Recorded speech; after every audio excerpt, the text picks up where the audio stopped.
Okay, thank you. All right.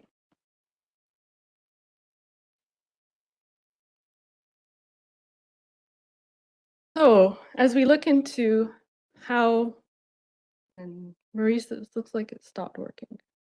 So I might need to get you to control the pages. Okay, perfect. Thank you. So we'll look next at how we're proposed to funding our capital and non-capital project plan. And the primary source of funding is municipal reserves. Contributions to reserves are funded through property tax collection, utility user fees. It can be land sale proceeds, and also some grant contributions, such as the Growing Communities Grant and Community Works Fund contributions. The table demonstrated here on that second line from the bottom shows what we're estimating to contribute to reserve funds in 2026, which is that $6.7 million number. And the numbers above that represent what the recommended investment in capital is on an annual basis. So that number is 15 million. Our contributions to reserves are 6.7, leaving that gap of 8.4 million. Now, in order to close that gap, would mean additional reserve funds, which would mean increasing in taxation, and a $1 million increase would be about equal to a 7% tax increase. And the full gap, the full $8 million would require a 59% property tax increase. So it's important to note that this particular analysis doesn't consider investment from either grants or long-term borrowing. So that is another opportunity for us to fund the total recommended average annual investment. So if we move on to the... Just to interrupt for a second, Absolutely. Krista, for clarification, basically what that means is that the projects that on a year-over-year basis that we need to invest in can't be covered by the reserves that we have. That is correct. Right. So we'll cover a portion of those and hope that we get grants and perhaps even do the long-term borrowing as we are for the wastewater treatment plant to fill the gap for the rest. Yes, that is correct. Thank you. So if we go to the next page, we'll look at long-term borrowing. So municipalities are limited on how much they can borrow, and it's limited to the annual servicing costs, so the principal and interest. Each year, it's limited to 25% of certain revenues. And at the end of 2024, the City of Kimberley's debt servicing limit allows up to $91 million over a 30-year period. So we've already earmarked 23.2 million for the wastewater treatment plant, which leaves a borrowing capacity of $67.8 million. And again, to put this in context of property taxation, for a $10 million debt over 30 years would require 5% increase, property tax increase to pay for those annual debt, principal and interest payments.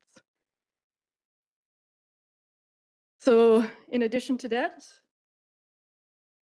we also rely on grants, and it's critical for all local governments to use grants as a funding opportunity to fund those projects.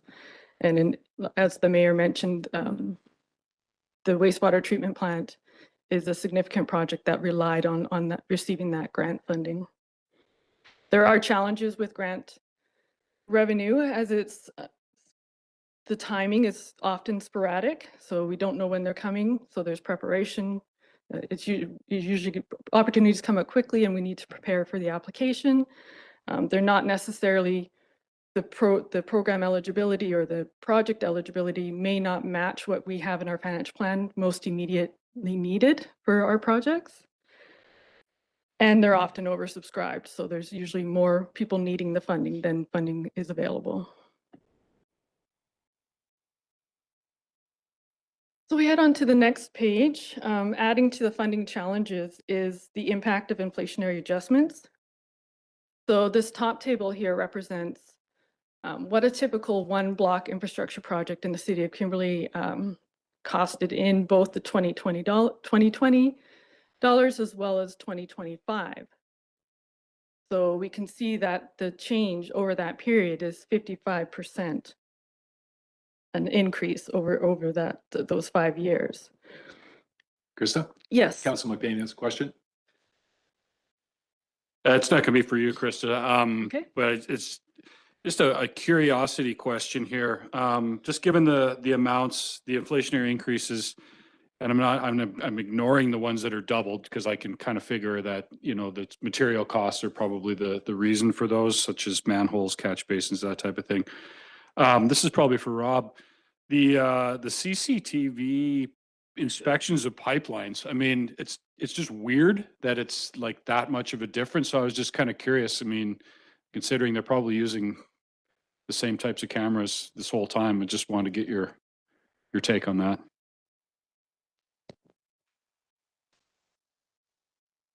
Maybe. Sorry. Thanks, Councilor McBain. Rob's probably not the most prepared to talk to that one. This actually was put together with Rory in the engineering department based on kind of contractual numbers that we're seeing over the last several years. That one did stick out to me as well there, and I think it is a bit of an anomaly just based on like the overall total value of those costs and what we're seeing. Maybe I'll flip it to Rory. I don't know if you had any other further comments on that CCTV. Yeah, it's a nominal amount. I was just curious. Yeah. Yeah, so the analysis here is imperfect due to different sample sizes. And that one kind of got left in there because even though it's a huge increase, it's usually a smaller portion of the budget. Like you see there, it went from, I don't have it in front of me now, but it's like a pretty insignificant portion of the grander budget. So, yeah, like when It's not the end of the world, Rory. I didn't know if there was like an obvious answer just because it's such a yeah, strange. So, it got kept in there basically because it is a requirement Yeah. during the pipe installation. yeah, So all good. Thanks. Go ahead, Councilor Dunnebeck. I love seeing these charts and appreciate the information. I just wonder, like, these numbers between 2020 and 2025, are those like actual equal hours vested per job, or is it the hours of 2020 and the hours of 2025? You know what I mean? Like, is the labor weight the same on either side? so the tricky part of the comparison is that quantities were different, but the units are the same. So for instance, with CCTV, it would be per lineal meter. Yeah, but the comparison between these, like there's usually some kind of volume adjustment that goes down. If it's a very big project, the lineal meter charge will be less. Whereas if they need to come in and do 20 lineal meters, you'll see a much greater price per lineal meter just because of the volume adjustment. Thank you.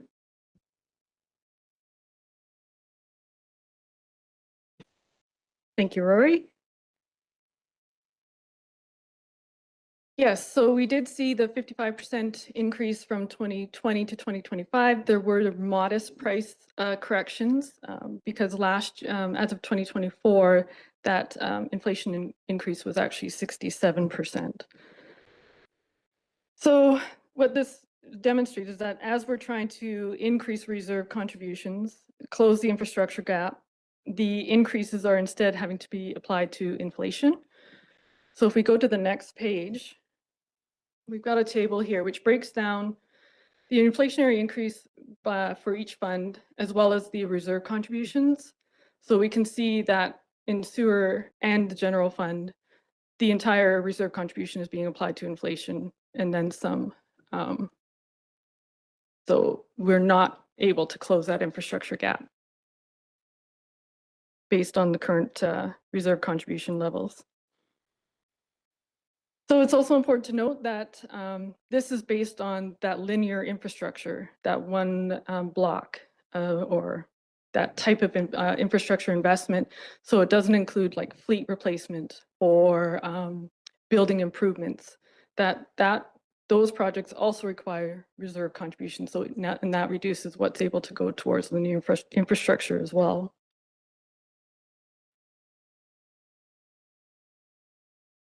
So if we take a look at the impact to reserves for the next 5 years, this table demonstrates our reserve balances in each fund, the contributions for each year, as well as the withdrawals based on the proposed projects within this plan. Most reserve funds are earmarked for specific purposes. And that's especially true within the general fund. If we go to, we can see here on under 2026, our general reserve fund balance is 12.7 million. And on the next page, we can see how this breaks down into the level of restriction. So 8.6 million of that 12.7 is legislative restricted. So that's primarily made up of the land development reserve and the growing community funds reserve.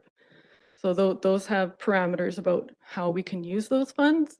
And so that leaves the 4 million, the 2 million under internally restricted and 2 million unrestricted. That's more flexible. But we still, under the internal restricted, those would be our reserves such as the facility renovation and repair reserve or the fleet reserve. So they've been designated for a certain type of purchase. So those are restricted how?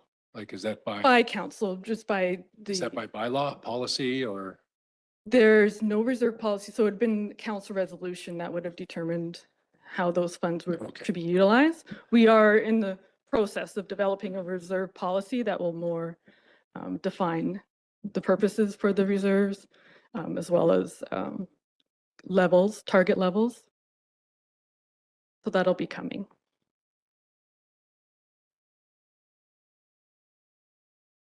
So if we look at the next page here, this represents the total capital project investment over the 5 years. So that's the total 134.3 million. That's over the 5 years. So as we can see in 2026, 2027, and 2028, that's dominated by the wastewater treatment plant project in the sewer fund. If we were to look at that without the wastewater treatment plant, it would still be a $50 million investment over the 5 years, excluding the wastewater treatment plant. And in 2026, without the wastewater treatment plant, it's the investment there would be about 5.9 million. Oh, sorry, that's not the right amount. That's just the sewer. Without the wastewater treatment plant in 2026, the investment in capital is closer to 19.6 million.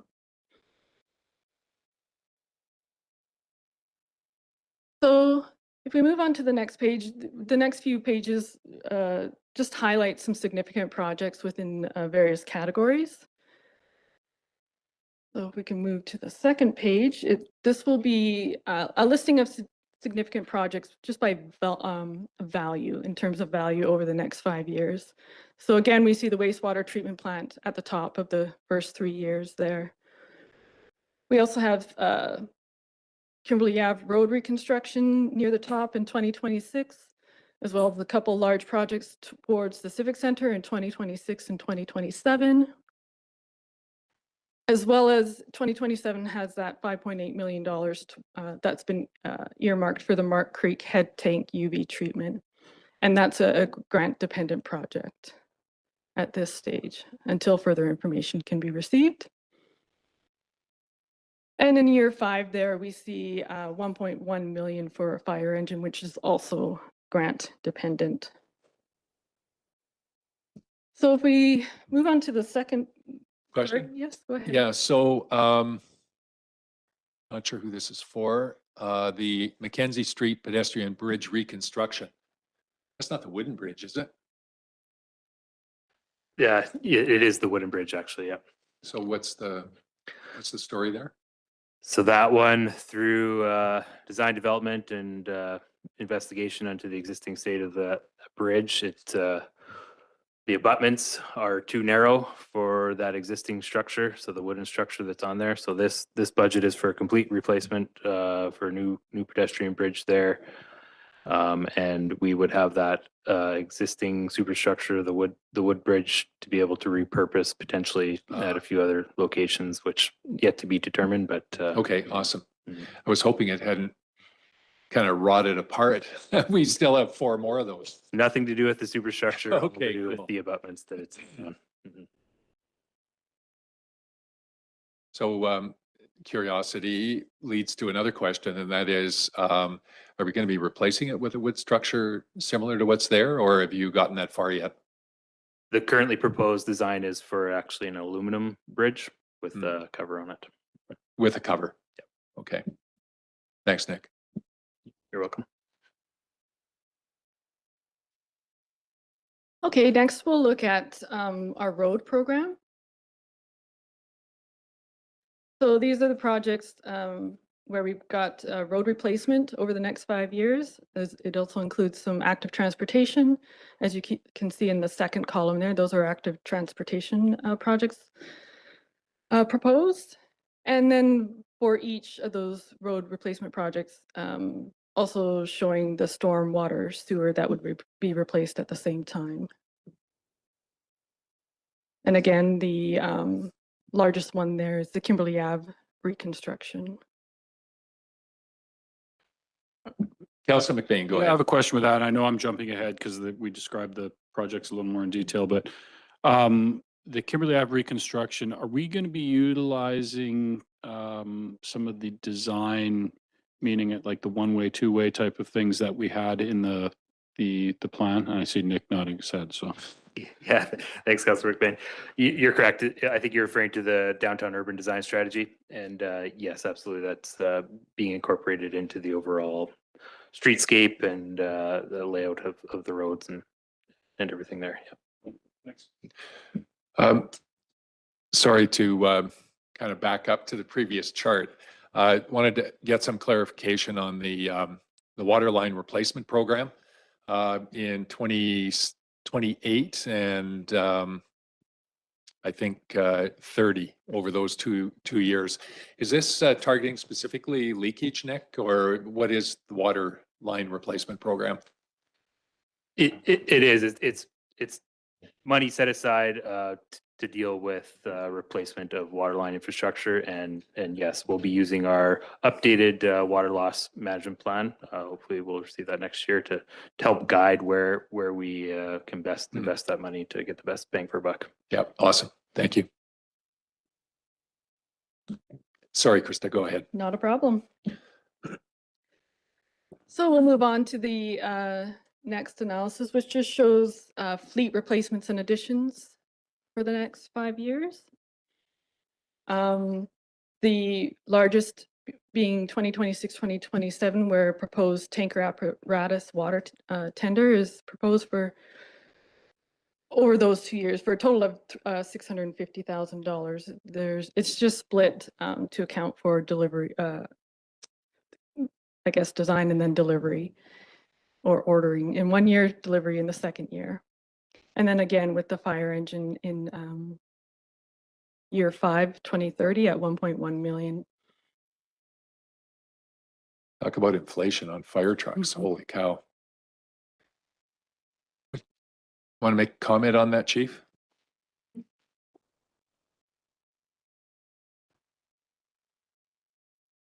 Yeah. Right in the perfect corner there. Yeah, so the investment on the tanker apparatus is just broken down over 2 years, as Krista mentioned, just because of delivery and build time. With the fire engine in 2023, we saw about 18 months delivery and build time on that. So we're anticipating that as well with the tanker. Fire engine replacement in 2030, massive increase. I think what this will be for replacement of is the ladder truck in Marysville. We're going to try to keep that alive and still working, but buy a fire engine that isn't as the same cost as an ladder, quite higher than this. But I think we bought that ladder truck for under $1 million, and now we're seeing fire engines over anticipated $1 million over the next couple of years. So unfortunate trend equipment. You see fire put on it, and the dollar value keeps going up. Now, is that, where would that new truck be located? That one will be more than likely located down in the Marysville Fire Hall. There might be some shuffling between the new engine that we bought in 2023, but likely anticipated living down in Marysville. Okay, cool. I was just thinking about fit and whether or not we're gonna have to spend extra money Yeah, to fit it into the fire hall. yeah, we're watching this closely, making sure we're making the right decisions on not having to do any investment on the fire hall due to a new engine or ladder Right. truck on that end. Okay, awesome. Thanks, Chief. Thank you, Will. So as we move on to the next page, it'll demonstrate the projects over the next 5 years that have unconfirmed funding, so they're reliant on additional funding. So we see the fire engine again there at the 1.1 million. We also have active transportation projects and Kimberly Avenue reconstruction being one of the bigger projects on there as well. And also under non-capital, the integrated water system efficiency and resilience planning is also a grant has been applied for, but is unconfirmed at this stage.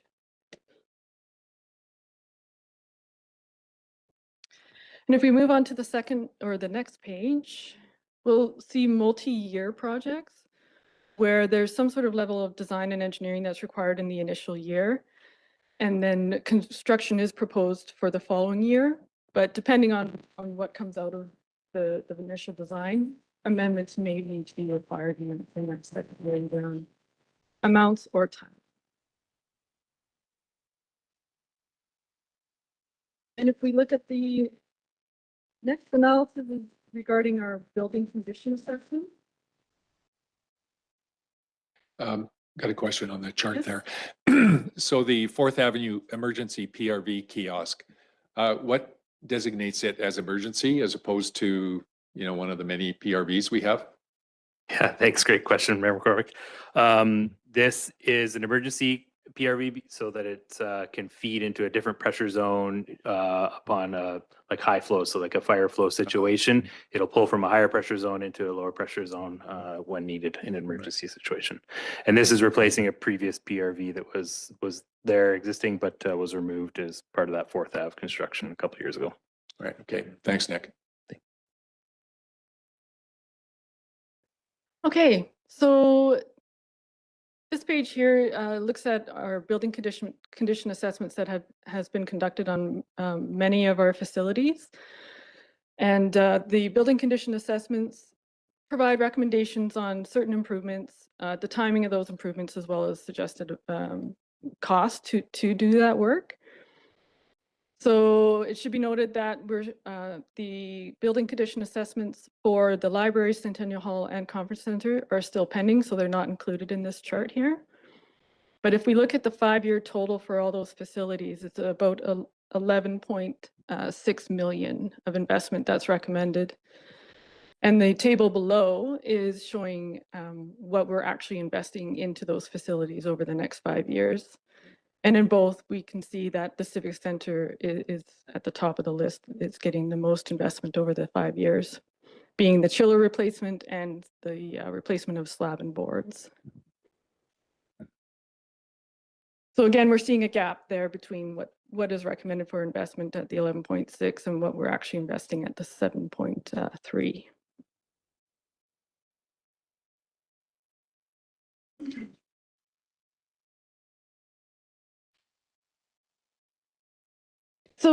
So I have to ask. Sure.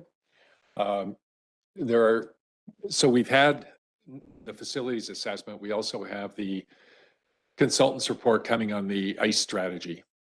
And, you know, I see we've got a targeted $2 million investment in the Marysville Arena, which depending on how that all sorts itself out, either could be either reallocated or, you know, there is room for movement, you know, in this, I believe. You want to comment on that, Nick? Yeah, thanks, Mayor McCormick. You're right. We didn't have the results of the ice facility strategy at the time of building these plans, unfortunately. So those recommendations haven't filtered into the overall capital plan as of yet. And yeah, there could be some room for movement depending on the outcome of those studies. Do you think that'll be in place by the time we get to the final version of this? I mean, this is preliminary right now. We'll have the final report on the ice facility strategy, and then we can decide whether if there's some things in there that we need to pull into the plan. Hard to say at this point, but Right. Okay. Awesome. Thank you.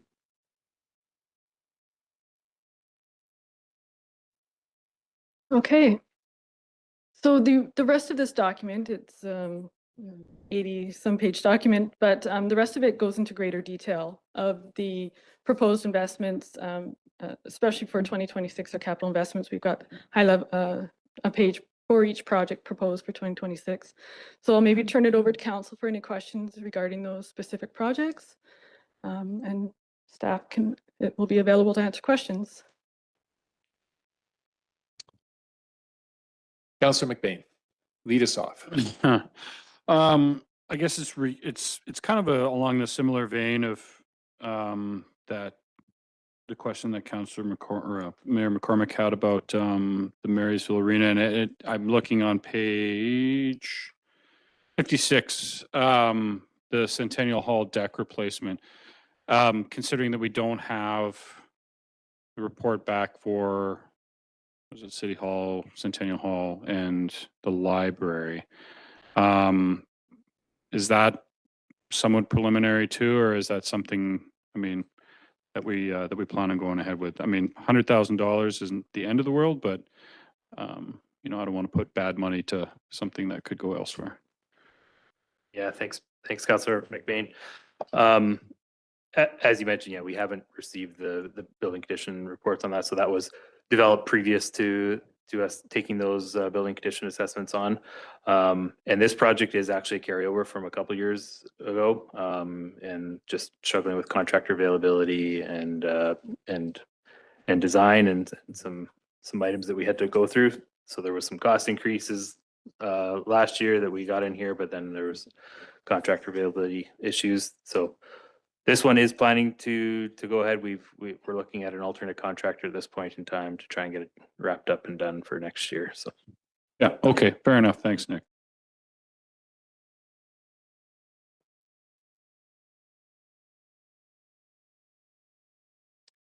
Councillor Fox, go ahead. Sorry. No, it's okay. It's okay. I'm just wondering about, this might be a stupid question, but I'm just wondering about the Kimberly Ave reconstruction project. Is that like I don't know actually even who to direct this to. Is that like, I guess Nick, is that like similar to the Spokane St. Mary's one that happened where it's like everything getting ripped up, everything getting replaced? yeah, thanks, Councillor Fox.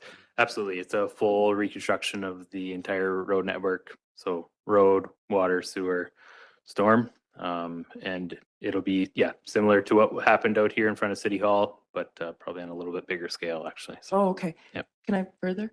Further? Yeah. Go ahead.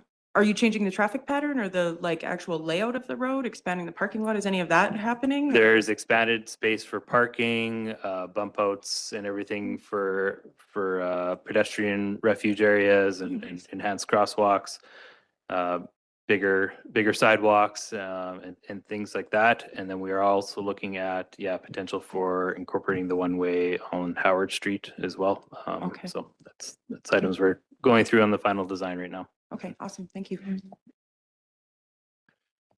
So the Mark Creek Dam.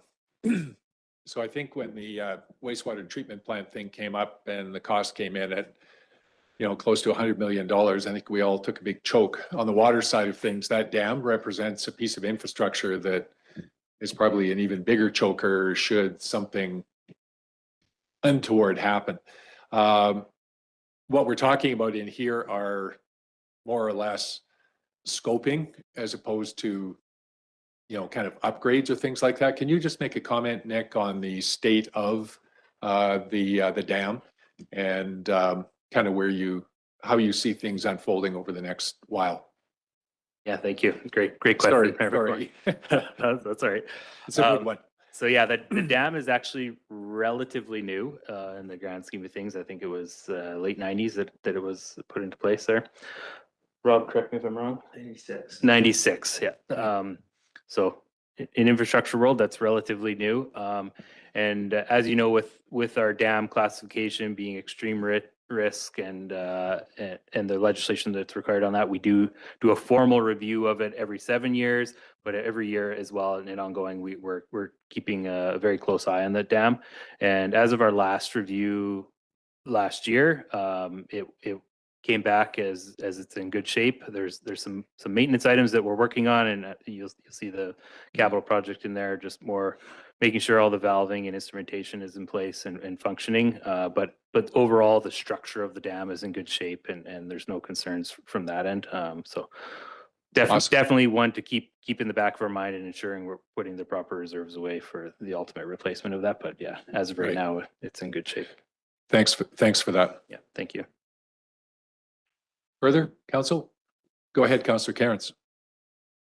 Thanks. I am looking at page 16 of the document, which is page 19 of 89. And at the very bottom, there is general, the benchlands environmental compliance. And it notes that 135,000 has been previously approved. And I just don't see any detail on that one. I'm wondering what that's looking at. Be Maybe in I'll turn it planning? over to Troy.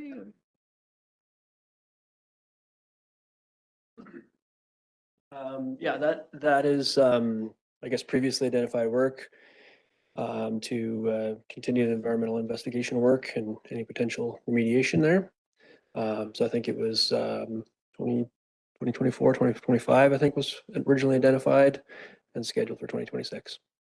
So this is to get the certificate of compliance Well, hopefully, yeah. for the yeah, for the but- land but, itself. To do the work to get to that point to apply Yeah. for that. And That's the ultimate goal, Yeah, is compliance. yeah. Further? Councillor Dunneback, go ahead.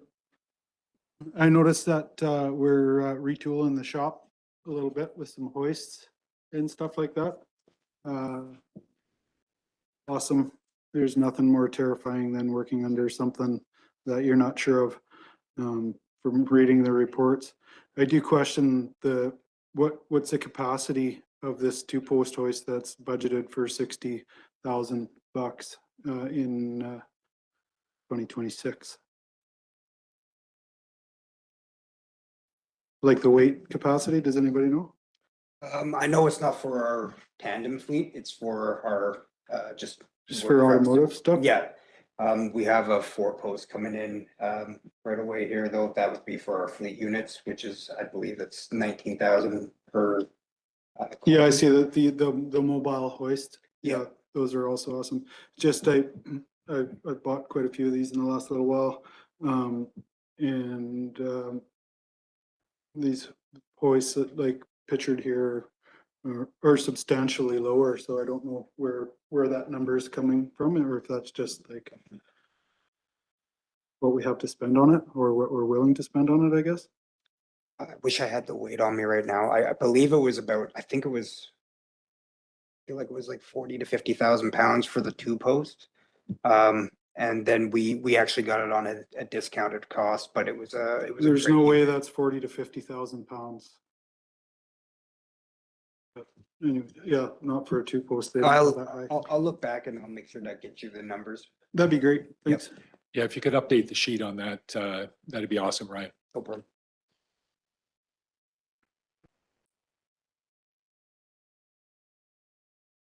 Further?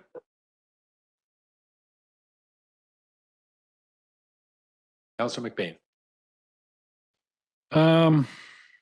Page 34. I was just curious about the Ratcliffe's Trail because I use it a lot, and I was just kind of curious what the revitalization looks like. Is that I'm assuming not asphalt, but does anybody know what that is? This is just so I'm confirming we're talking about the same spot, from 106 down to Rotary Yeah, Drive there. yeah, there's connecting that Through Royalston little dirt Trails. trail by Yeah. Jack Ratcliffe's. Yeah, great question. So Yeah. it's the lower portion of that trail. The retaining walls are failing. Okay, And there's some steep sections in there. So if we can make it an accessible path for all ages and abilities, that is the goal there. And just to replace the so it's on the, yeah, and sorry, Nick, on the downhill side of Rails to Trails. is correct, what yeah, you're- Yeah, okay. towards Rotary Drive. Right, yeah. not the, yeah, okay, the upper perfect, section. thanks.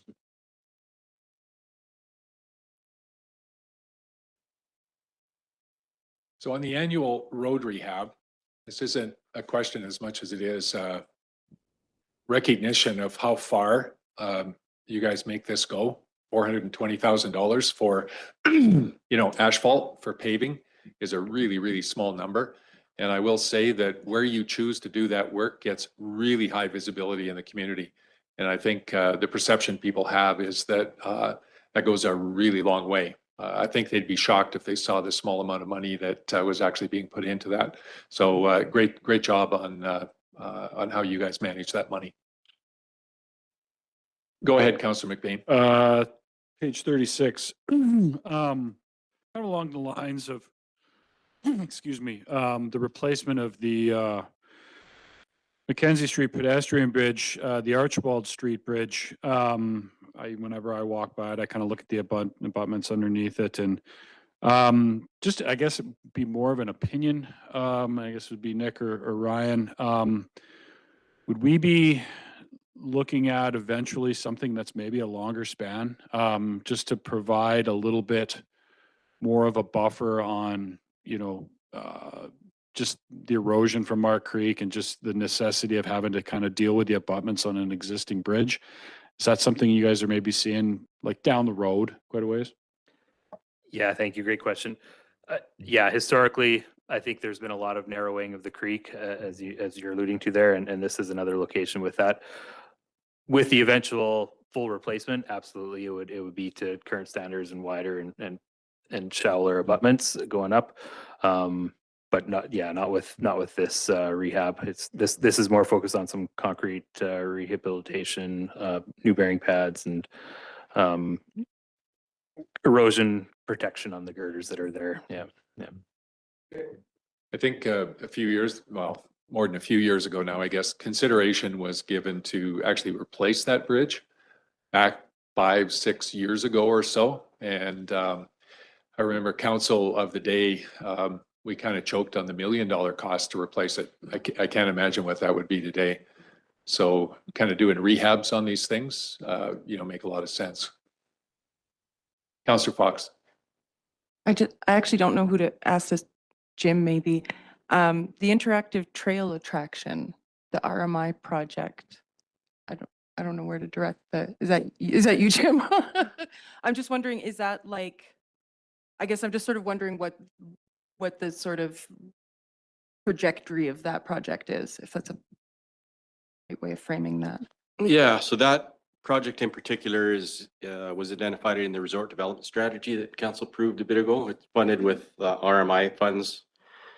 And the exact project hasn't been defined yet, but the idea behind it was that near one of the major trailheads that get a lot of traffic, there would be an interactive, something like, one of the ideas was like miniature disc golf or something like that, something to keep other members of the family busy potentially when dad's out for a ride, or it's just something else for families to do when they're in town using our trail systems. Can I just ask him further? Yeah, further. Just, is there like a brainstorming session or something that happens for that? Or is there like ideas that get thrown in the pot, or who's the group that steers that? Yeah, so when that RDS resort development strategy was put together, there's terms of reference comprised. So there's a bunch of groups involved. That idea came forward from the Kimberley Trail Society. Oh, So okay. they're kind of the lead on that one. Okay. So they would, that group or whoever the most pertinent members of the group involved in stuff like that would kind of get together and brainstorm, come up with Okay. an idea, and it'd go from there. Okay, awesome. Thank you. Yep.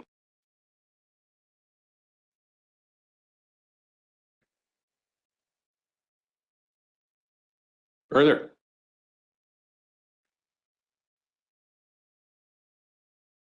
Go ahead, Councillor Dunneback. I see the aquatic centers on here again, of course. For infrastructure renewal and its hot water tanks, I was under the impression that we had changed out to essentially a bank of on-demand hot water tanks that we could sectionally shut off and replace without having time lapse. Yeah, thanks, Councillor Dunback. So that was what you're referring to is on the pool side of the system. So this hot water tank is on the domestic side, so the showers and the bathrooms and things like that. Yeah. Have we ever thought of changing that to on-demand? So it's more controllable for the public as well, just a thought, and efficiency? Yeah, definitely. That's a great point. It's something we can review and look at for better efficiency and redundancy. Thanks, Councillor. Next Gen 911. I see the 45 or $46,000 in there. Is that kind of a reserve essentially? Because I'm not sure that we know what that's going to cost yet. I know certainly at the regional district table, when they talk about this moving to the new system, there's an implication that there will be a lot of cost associated with that. Has anything become more clear on that recently, Chief?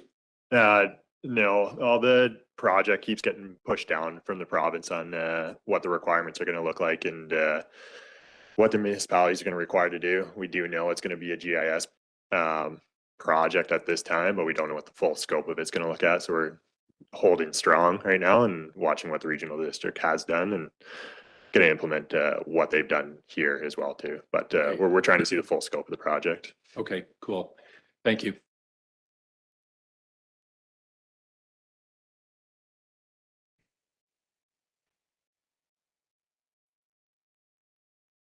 Got a question also, kind of way, pardon me, way down toward the bottom.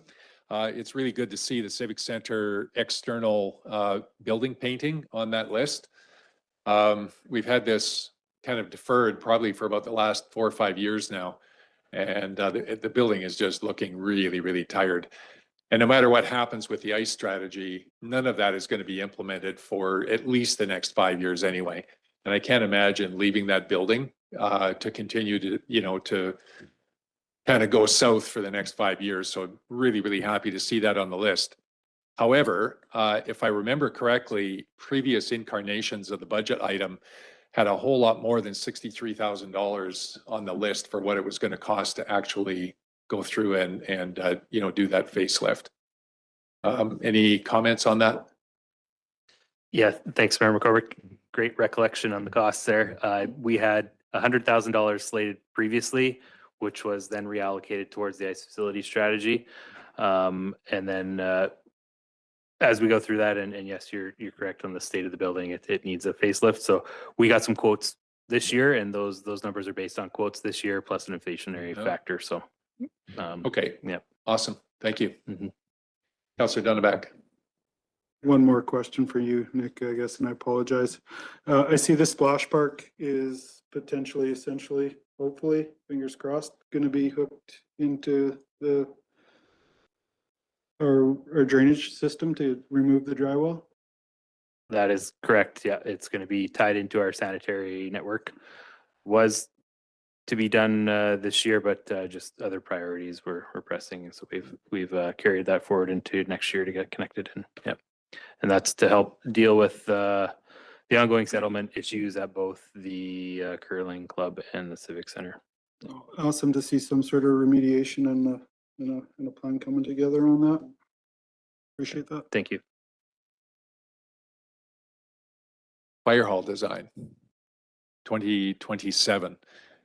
I'm assuming that the design of the fire hall one of the factors in that will be where it's going to be located. Hard to design if, independent of the location. What are we thinking here? So I spoke to this at a previous meeting recently, but the idea behind this is architectural design, feasibility, and where it will be located as well too. Watching what is happening in Fernie for that strategic priority funds is us tentatively preparing for that, not saying the next intake, but getting ready for what that project will require. So shelf ready project building, and we'll have that answered as well. Okay, awesome. Thanks, Chief.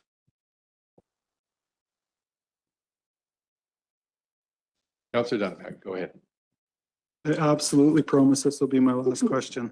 I won't speak Now's the time anymore. to ask. Yeah. I was under the impression that the EV Zamboni had been pushed back a year. I have questions and concerns, I guess, for maintenance, upkeep, and one for the fire chief for storage of a lithium battery being charged in our facility, and do we have everything addressed for if we do potentially get this, do we have the stuff to put out that fire? Who wants to take that? Thanks, Councillor Dubak. I'll That take sounds the like a parks and, questions in turn. facilities question. So in terms of procurement, it has been ordered and it's carried forward because of the long lead time on it. So we're expecting delivery in spring next year. It probably won't be here for this ice season. Yeah, we'll have to look into the building code requirements and everything like that. But in terms of fire suppression, maybe, I don't know, Will, do you have any comments further on that? No, it's all good. It's definitely a risk. Like, that's new. All right. And we're seeing EV fires across the world, and the department is not, we're prepared. I'll say that. We have EV blankets right now that could be placed over top to smother the fire. Right now, best protocol is copious amounts of water, but then we end up contaminating the water as well too. Building code hasn't changed yet on the EV point, but we are watching what's coming and what is the most available. You're often seeing stratas and I guess even cities not park these pieces of equipment inside buildings. But then we also look at what the Marysville Arena is designed out of, non-combustible product as well too. So it's just about balance and risk at this time. But unfortunately, we're in a kind of a state of where we're using products that are, or apparatus that aren't thought about in building code design yet, or that hasn't kept up with it. So your short answer, we're tentatively prepared for it. Yeah. Yeah. You can respond. Yeah. We will be there if there's a fire. Further? All right. Thank you, Councillor Dunneback. All right. Anything further, Council? Go ahead, Krista. Okay, I think we can move on to the resolutions. All right. So first of all, I will call the question on receipt of the report. All those in favor? Any opposed? That motion is carried. Next up, we have the council approve the projects and their associated budgets as detailed in the non-capital and capital project plan as presented in this budget meeting. Councillor McBain moves. Councillor Karen seconds. All those in favor? That motion is carried. That council authorize the unallocated funds remaining in the Fire Training Center Reserve to be used towards the acquisition of a tanker apparatus water tender as detailed on page 71 of the capital and non-capital plan. Councillor McGuire moves and Councillor Fox seconds. All those in favor? Motion is carried. That staff be directed to prepare for council's consideration the first three readings at a future meeting for an amendment to the year 2 of the 25 to 29 5-year financial plan bylaw to include the 2026 capital projects and their associated budgets as detailed in this report. Councillor McBain moves. Councillor Roberts seconds. All those in favor? That motion is carried. That's it. No more motions. Excellent, thank you very much. All right, excellent. Thanks, Krista, to you and the rest of staff, all the managers that not only are here tonight to have answered these questions, but all the work that you guys put into this, in addition to everything else that you have to do. It's no small task. Thank you very much. All right, with that, we do have an in-camera this evening. So could I have a motion to go in camera?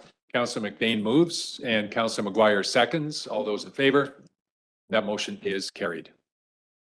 Awesome. Thanks, guys. You bet.